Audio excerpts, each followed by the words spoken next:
தனியார் மருத்துவமனையில சிகிச்சை பெற்றுட்டு இருக்காங்க. அவங்களை எப்படி கண்காணிக்கிறதுக்கு அவங்களுக்கு நான் தனியார் மருத்துவமனைக்கு நாங்களே போய் நேரில் பார்த்தோம். அங்க டாக்டரையும் சந்திச்சோம். அங்க இருக்க மருத்துவர்களும் சிகிச்சை அளிச்சுக்கிட்டு இருக்காங்க. அவங்களையும் பார்த்து அவங்க கிட்ட சொல்லிட்டு வந்திருக்கோம். எந்த சிகிச்சைகள் இருந்தாலும் சரி தனியார் மருத்துவமனை அனுமதிக்கப்பட்டவங்களுக்கு அவங்க கிட்ட எதுவும் கட்டணம்லாம் வாங்காதீங்க, நாங்க பாத்துக்கிறோம்னு சொல்லியிருக்கிறோம். இந்த தகுந்த சிகிச்சை கொடுத்துக்கிட்டு இருக்காங்க. உயர் சிகிச்சை தான் கொடுக்குறாங்க. முதலமைச்சரா தான் உத்தரவிட்டு தூக்கி ஹாஸ்பிட்டலுக்கு தூக்குனோட்டி அண்ணா இந்த ஆஸ்பத்திரிக்கு நான் தூக்கிட்டு போறீங்க, நான் படுத்துட்டே கேட்கறேன். அம்மா இங்கதான் பக்கத்துல ஒரு ஆஸ்பத்திரி இருக்குமா, தனியார் ஆஸ்பத்திரி தான் இருக்கே, கூட்டிட்டு போறோம்னு சொல்லிட்டு தூக்கிட்டு போனாங்க. இன்னொரு அண்ணன் வந்து அம்மா எந்திரிமான்னு சொன்னாரு. அண்ணா எனக்கு இதுக்கு மேல கால் வரல அண்ணான்னு சொல்லி தூக்கி கொண்டு போய் பக்கத்துலயே இருந்த ஒரு ரூம்ல உட்கார வச்சுட்டாங்க. அங்க நிறைய பேரெல்லாம் அடிப்பட்டவங்க எல்லாம் இருந்தாங்க. அப்ப நான் அந்த அண்ணன் கேட்கிறேன், அண்ணா குழந்தைங்க எல்லாம் எங்கன்னா வச்சிருக்காங்க, இங்க பாப்பா எத்தனை ஆஸ்பத்திரிக்கு இங்க தனியார் பக்கத்துலயே எத்தனை ஆஸ்பத்திரிங்க இருக்கு பாப்பா, அங்கதான் சேர்த்திருக்காங்க சொல்லுவோம். சரி பக்கத்துலயே நிறைய ஆஸ்பத்திரிக்குள்ள குழந்தைங்க எல்லாம் சேர்த்திருப்பாங்க, இந்நேரம் பிள்ளைங்க எல்லாம் பொழைச்சிருக்குன்னு சொல்லிட்டு உட்காந்துருந்தோம். அதுக்கப்புறமா நேரம் போக போக போக என்னால பையனை பார்க்கவும் இருக்க முடியல. அப்புறம் ஒரு அண்ணன்ட்ட கெஞ்சி அப்புறம் அந்த அண்ணன் வந்து ஆம்புலன்ஸ் வெளியே நின்னுச்சு. அது என்ன ஆம்புலன்ஸ்னா எனக்கு சரியா ஞாபகம் இல்லைண்ணா. தூக்கி போட்டாங்க. போட்ட உடனே போயிட்டே இருக்கு கிட்டத்தட்ட ஒரு 3/4 மணி நேரமாவது இருக்கும்னு நினைக்கிறேன்.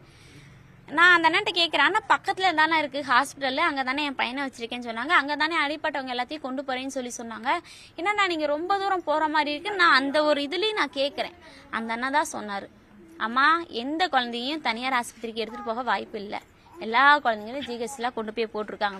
ஏன்னா தனியார் ஆஸ்பத்திரிங்கிறத தாண்டி பக்கத்துலயே இருக்கல நான் ஹாஸ்பிட்டலு, அதை ஏன்னா யாரும் பார்க்கல, ஏன்னா இங்க இருந்து அவ்வளவு தூரத்துல கொண்டு போறாங்க ஜிஹெச்சுக்கு அப்படின்னுட்டு எனக்கு அதான் தெரியாதுமா அப்படின்னு சொல்லி சொல்லிட்டாரு. எனக்கு என்னன்னா தனியார் ஆஸ்பத்திரியா இருக்கட்டும் ஜிஹெச்சியா இருக்கட்டும் எங்கேயா இருந்தாலும் முதல்ல உள்ள அலோவ் பண்ணணும், சிகிச்சை கரெக்டா நடக்கணும். ஒரு டாக்டரா அவங்க என்ன பண்ணணுமோ அதை பண்ணணும். அந்த இடத்துல வந்து நம்ம நினைக்கிறோம் அவங்க டாக்டர் தான் அப்படின்னு, ஆனா அந்த இடத்துல நம்ம அவங்கள வந்து சாமியா தான் நம்ம பாக்குறோம். அதான் அவங்க ஒரு சிலர் வந்து புரிஞ்சுக்கிறாங்க, ஒரு சிலர் வந்து போ வந்து போ எங்களுக்கு தெரியும் வந்து போ இப்படிதானா பேசினாங்க. அதாவது பறி கொடுத்துட்டு பிள்ளைய நிக்கிற இடத்துல நிக்கிறாங்க. அவங்கள்ட்ட நம்ம எப்படி பேசணும், என்ன மாதிரி விதத்துல பேசணும், என்ன மாதிரி விதமா பேசினா அவங்க பொறுமையா நிப்பாங்க. அதை அந்த மாதிரி பேச்சுக்கள் நடவடிக்கைகள் எதுவுமே அவங்கள்ட்ட சரியில்லை. சிகிச்சை வந்து கண்டிப்பா நான் சொல்றேன் ஜிஹெச்ல சிகிச்சை எதுவுமே சரியா இல்லைண்ணா.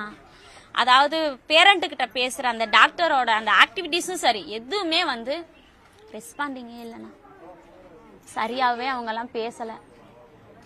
எங்களுக்கு எல்லாம் தெரியும், நீ நவருனாங்க பிள்ளைய காப்பாத்தி கொடுத்துருக்கலாம்ண்ணா, ஏன்னா கொடுக்கலாம். ஆனா நான் போனதுக்கு அப்புறம் தானே என் பிள்ளைய வந்து தூக்கியே அவங்க பார்த்தேன். என் பிள்ளை அப்படியே அனாதையா படுத்து கிடந்துச்சு அந்த ஓரத்துல.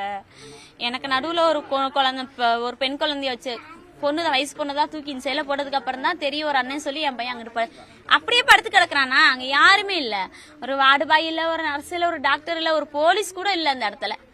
நான் இறங்க முடியாம நான் இறங்கி எனக்கு காலு ஸ்லிப் ஆகி அவனோட ஸ்ட்ரக்சரை பிடிச்சி நான் ஏறி என் பையனை தூக்கி வாயில மூச்சு வச்சு குடுக்கறேன் கூட அந்த நாடி துடிப்பு என் பையனுக்கு அந்த இடத்துல இருந்துச்சு. நான் நாடி துடிப்பு இப்ப என் கையை பிடிங்களேன், இல்ல இப்ப பிடிச்சி பாருங்க, உங்களுக்கு நாடி துடிப்பு துடிக்கிறது தெரியுதுல்ல, நீங்க டாக்டரா?